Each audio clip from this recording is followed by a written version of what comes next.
ఎలా ఉన్నారు? బాగున్నారా? నేను బాగున్నానమ్మా. మీరందరూ బాగుండాలని మరీ మరీ కోరుకుంటున్నాను అమ్మా. ఈ ఈ సంవత్సరం ఎవరు కష్టాలు పడ్డారో, ఎవరు ఎన్ని బాధలు పడ్డారో, ఎవరు ఎలా ఉన్నారో తెలీదు. అందరికీ చాలా ఇబ్బందులు పడి ఉంటామని నేనైతే అనుకుంటున్నాను.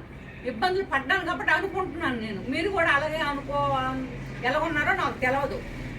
ఈ రోజు నుంచి ఇది వదిలేయండి. వదిలేసి ఒకవేళ మంచి అయినా చెడైనా గతం మర్చిపోయింది. ఇక రేపటి నుంచి సంవత్సరం మన కాపాడిన క్యాలెండర్ మారింది కాబట్టి మన రోజులు మారుతాయి రేపటి నుంచి.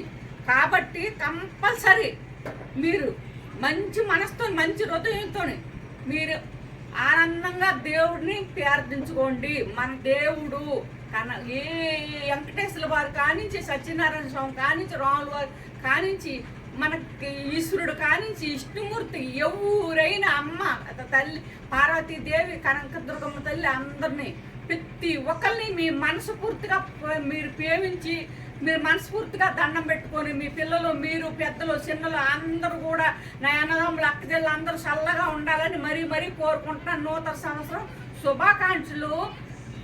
మరీ కోటి జన్మలకైనా సరే మర్చిపోకుండా మీరు ఉండాలని నేను చెప్తున్నాను.